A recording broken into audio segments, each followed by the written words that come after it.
It was overall a very professional performance which allowed Harimau Malaya to show their character and focus in shining through in what has been an otherwise very traumatic period for Malaysian football, where especially a few days ago, once the full details were out, there had been a lot of outrage and outpouring of anger, unhappiness over the falsification of documents, to the point that even Parliament the Dewan Rakyat had to talk about it. So these players, credit to Klemoski and his coaching staff and the players themselves in keeping their focus on the straight and narrow to ensure that they got the job done for the first of the double header.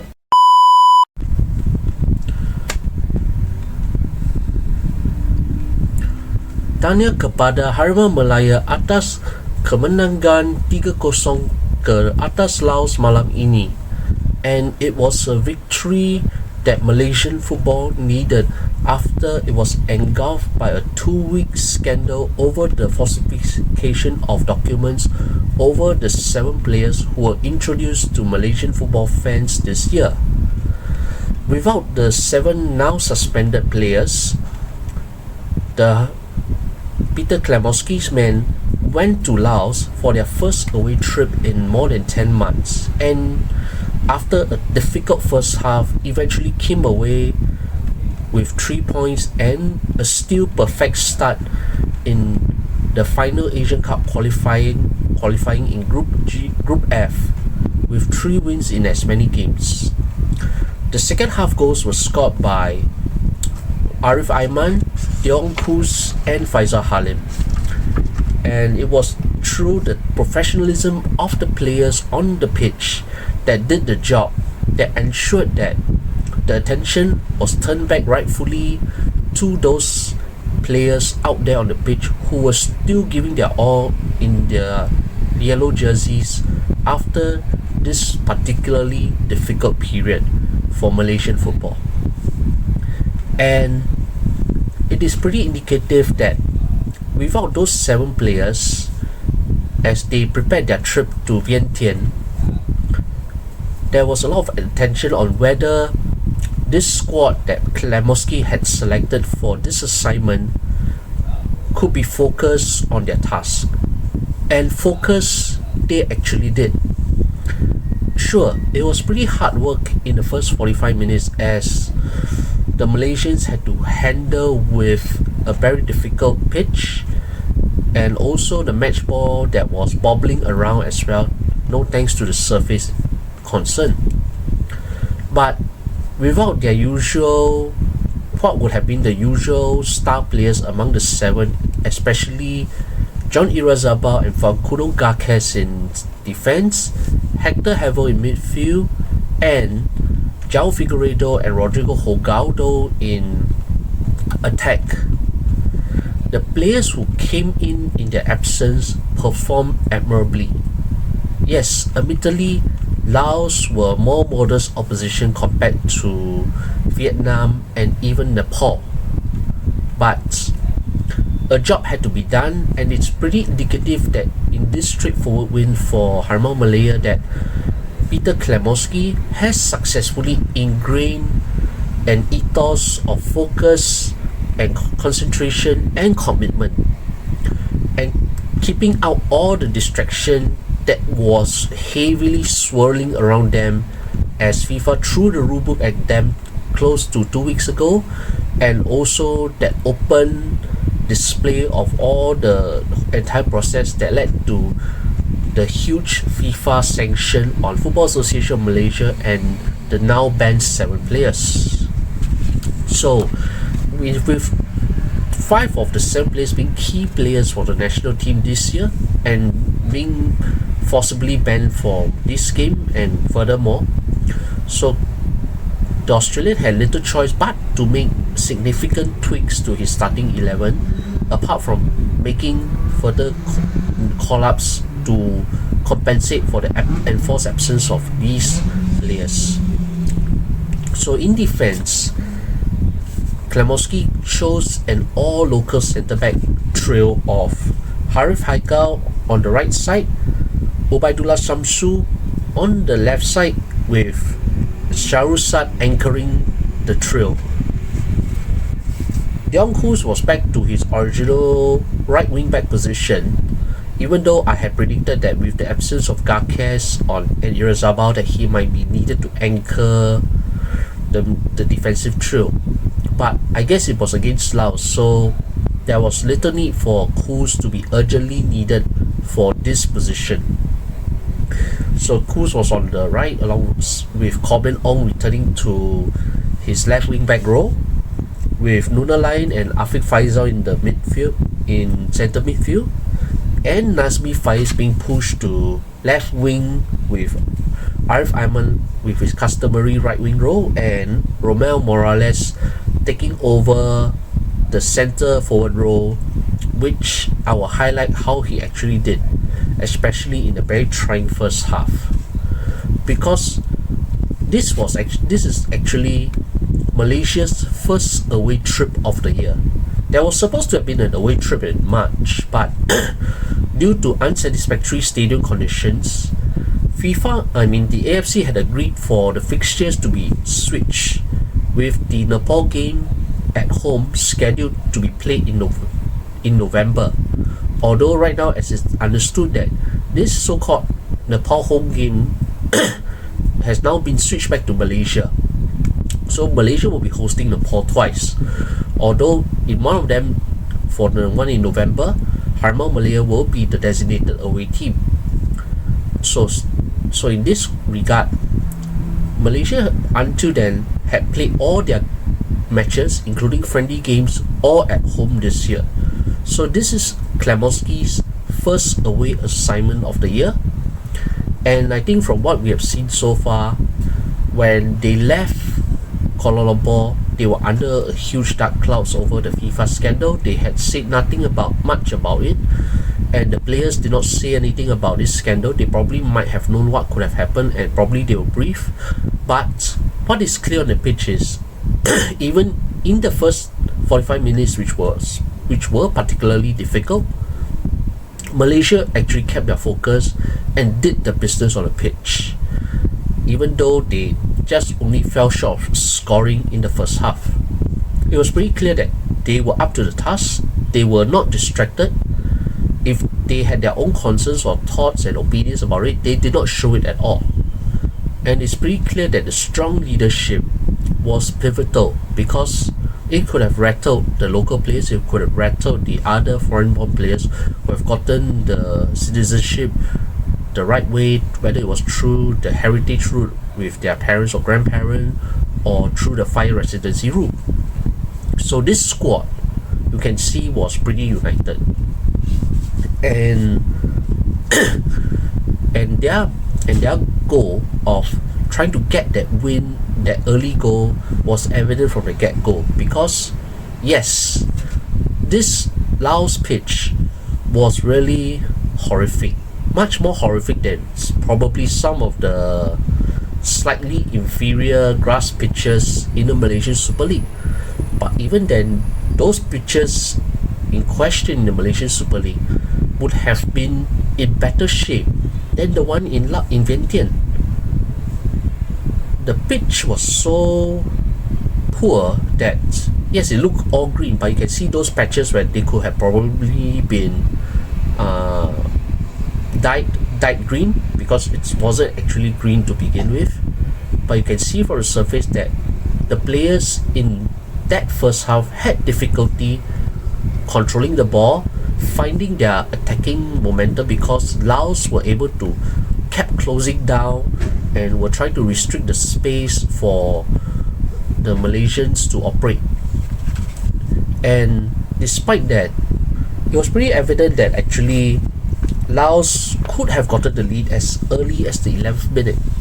No thanks to the poor ball control from the Laotian goalkeeper, which Romel Morales was able to intercept in the final third.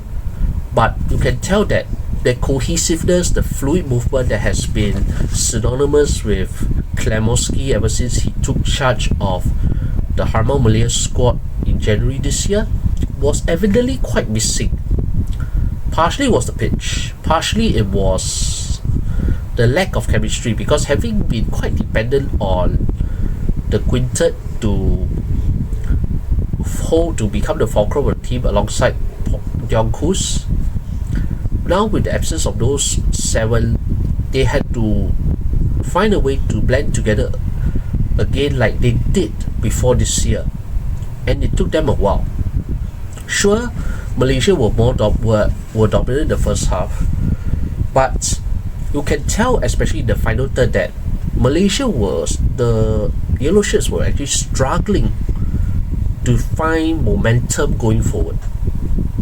And when they did find the momentum, you could tell that Roman Morales was trying. He really did put in the effort. He had a good hard shift and provided the assist for Yongkus in the second half. But there was something about that first half that makes you think whether Romel had insufficient match practice with his current club Johor Darul Taksin, because he probably only had a full game against TDRM and probably in a couple of cup games, but he wasn't really involved in Asia or the ASEAN Club Championship, if at all, this season. So that lack of sharpness, where the little details count, he was still a striker who could cause problems as he did to the Laotian defense, but that little edge was missing.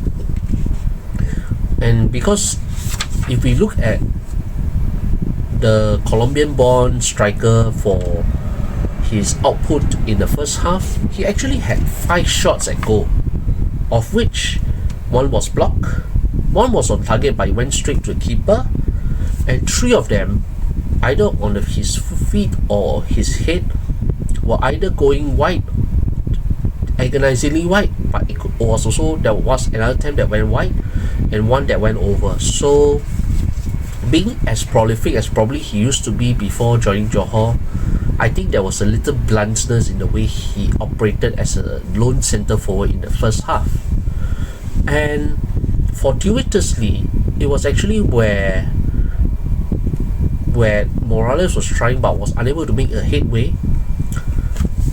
Thank goodness for that halftime break. That was where the Malaysians reorganised and played better in the second half. They were more fluid in their attacks. They were more organised in the way how they move around on the pitch, and they also adjusted their game tempo based on the conditions that were present in front of them. It probably helped that the Laotians were eventually tiring out after the first half, where it took them a great heck of an effort to cover up those gaps that Malaysia were trying to expose defensively. So with no goal in sight, and with Morales in a way misfiring, it was up to AFC Player of the Year nominee Arif Aiman to come to the rescue. And rescue he did through a sublime piece of individual skill. While it did not take that much effort for Arif to pull off that opening goal, but what he did to draw away one of his markers, to wrong foot him, and causing that gap that was sufficient enough for him to drill home a low drive into the bottom corner to break the deadlock, was sufficient for Malaysia to regain their confidence, to pile pressure forward for the rest of the game. And as the Laotians were tiring, there was something that the Malaysian viewers would definitely have seen, like how I myself would have seen, as we saw something that would have never happened in many of the usual live football telecasts. Signal outage, signal interruptions, whatever you call it. This is probably the strangest thing that we would have seen in a football game. And it's like the Laotian players were getting tired. Malaysia were already pricing them open through other efforts from Nazmi Faiz and other players in the attacking third. And at the same time, it seems like there was a signal failure. Already the visuals were not that great, but the signals were poor. There were constant interruptions to the live telecast. Especially if you're watching from RTM, I'm not sure about Astro Arena, RTM OK channel. And also, I think those outages in various stages of the second half really did cause a disruption in the viewing experience. But it's pretty clear that Malaysia were pretty dominant, as the red shirts struggled to reprise the same exhaustive performance that they applied in the first half. Because in the first half, not only were the conditions not ideal for Harimau Malaya, but the Laotians were pressing hard, denying the attacking Malaysians space to maneuver, to pass, and even to harass enough for them to pass all the way back to keeper Shihan Azmi to make a few clearances, and to make the visitors feel quite disorganized. But eventually, like it happened in the first competitive game against Nepal, the Malaysians eventually broke through. So once Arif Ahmad had opened the deadlock, Morales had to just simply play provider for Leong Kuz to score a second goal, and even Faisal Halim, who came on as a late substitute, could find enough time, enough space to produce a piece of individual skill down the left, to burst into the box and to produce a thundering low finish to ensure that it was a straightforward 3 points, and at least Malaysian football could refocus on Malaysia's Asian Cup qualification campaign. I mean, notwithstanding any potential punishments that Harimau Malaya would get as a consequence of the FIFA ruble being thrown at the Football Association Malaysia, Malaysia are still currently top at the halfway stage with a perfect 3 points out of 3, and no goals conceded, 9 goals scored. So far so good. Klemoski's reign remains unbeaten officially, because take away the closed door friendly defeat to Cape Verde in June, there was one closed door game that period. Otherwise, he had been unbeaten, and it was overall a very professional performance, which allowed Harimau Malaya to show their character and focus in shining through in what has been an otherwise very traumatic period for Malaysian football, where especially a few days ago, once the full details were out, there had been a lot of outrage and outpouring of anger, unhappiness over the falsification of documents, to the point that even Parliament the Dewan Rakyat had to talk about it.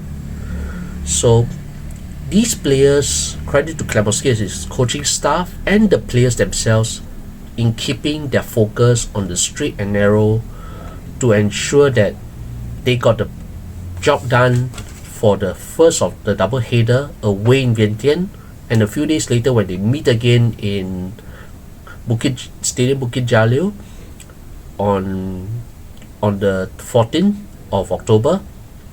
It will be considered back-to-back wins for this international window will be considered a good job already. So once again, a straightforward win. Well done to Peter Klemoski and his Harimau Malaya Tigers for producing a professional performance that shone in what was possibly one of the darkest hours in Malaysian football in recent years. And at least for now on the pitch, things are still looking good. The players at his disposal are still committed to the cause. They are still focused in ensuring that they keep the top of the leaderboard, especially with Vietnam defeating Nepal 3-1 in the other group game earlier tonight. So as long as that focus and concentration remain, I do not see why Harimau Malaya